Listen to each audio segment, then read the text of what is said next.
আপনারা video footage দেখবেন, torture করে ওনাকে বের করে দেওয়া হয়েছে। ইভেন আমি তাকে তার পাশে দাঁড়িয়েছি, আমি তার পাশে না দাঁড়ালে সে বলেছে সে সুইসাইড করে ফেলবে। তার মুখ থেকেই আপনারা শুনেন। আচ্ছা, আমরা একটু মিথিলার কাছ থেকে শুনতে চাই কি হয়েছে, কিভাবে আমাদের সাথে বিয়ে হয়েছে বলেন। আমি কথা বলার সময় কেউ কথা বলবেন না, একটু জোরে বলবেন, একটু জোরে বলুন। সাইফুল ভাই কিন্তু আপনাদের এতগুলো ক্যামেরার সামনে কথা বলছি। আমি কথা বলার সময় আপনারা পরে করেন, আগে আমার কথা বলুন। সবাই এই কথা বলো না প্লিজ। আমি ওনাকে এখান থেকে 1 বছর আগে প্রথম ফোন করি, আমার একটা মাসের বিজনেস আছে, আকাশ হাত দিবে, আমি কথা এই হাতটা নামান। আপু আপনি বলতে থাকেন। আমি এই আকাশ কোনটা একবার মুখের কাছে দিয়ে কথা বলেন না। টিকটকের মাধ্যমে তাকে মেসেজ করি, করার সঙ্গে সঙ্গে সে আমাকে নাম্বার পাঠায়, ভাই আপনার সঙ্গে কথা বলছি। তখন আমি আমার মাসের বিজনেসে লাইভের কথা বলি, যে আপনি আমাকে লাইভ করে দিবেন, ভীষণ 3-4 দিন পরে ওনার আমি চিন্তা করলাম উনিও তো ভাইরাল পারসন, তাহলে ওনাকে বলি তো উনি রাজি হয়ে বললো কি যে তাহলে তুমি আমার অফিসে আসো। আমি চিন্তা করলাম আমি একটা মেয়ে মানুষ একা একা অফিসে যাবো। সেখান থেকে 2 মাস পর আমার একটা প্রবলেম, অন্য পারিবারিক একটা প্রবলেমের কারণে আমি তার কাছে কথা বলি যে ভাইয়া আপনার সাথে আমি কত কান্নাকাটি করি, যেরকম আমার একটা প্রবলেম হয়েছে, আপনি কি আমাকে হেল্প করতে পারেন।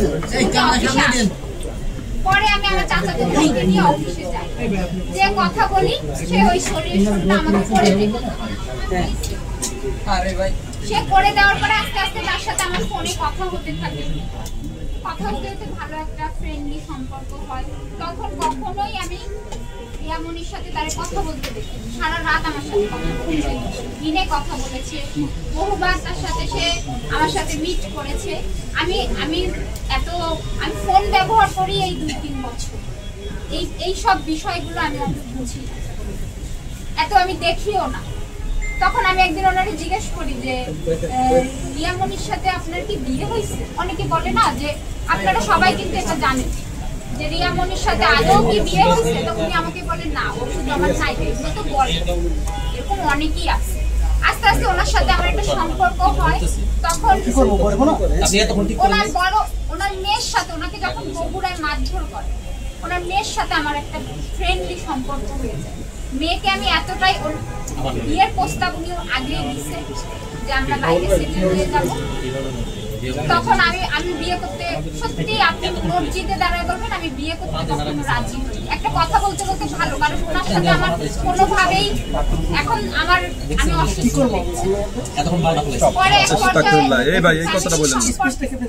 ফ্যামিলি ওনার, তারপরে মেয়ে সবাই বলার পরে উনি ওনার অফিসে কাজী বিয়ে করার পরে একটা ছবি আপনারা দেখছেন, ওই ছবিটা তার আগে আমি তার সাথে কখনো ছবি তুলতাম না, ভয় উনি ভাইরাল পারসন, আমি এগুলো খুবই অপছন্দ করি। পরে তখনও কিন্তু রিয়ামনির সাথে তার কোনো ঘনিষ্ঠতা আমি দেখি, আমি মসজিদে দাঁড়াই।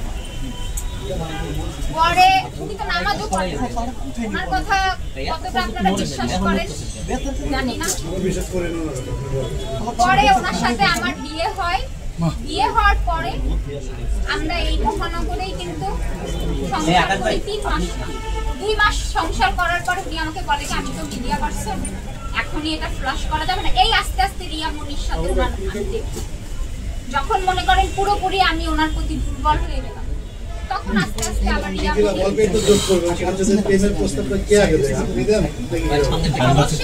আগে ওনার কথা বলা শেষ, এটা কোনো প্রেমের প্রস্তাব না, একটা মানুষের সাথে কথা বলতে বলতে ভালোবাসা হয়ে গেছে। সে এমন কোনো ব্যক্তি না যে তাকে আমার প্রেমের প্রস্তাব দিতে হবে।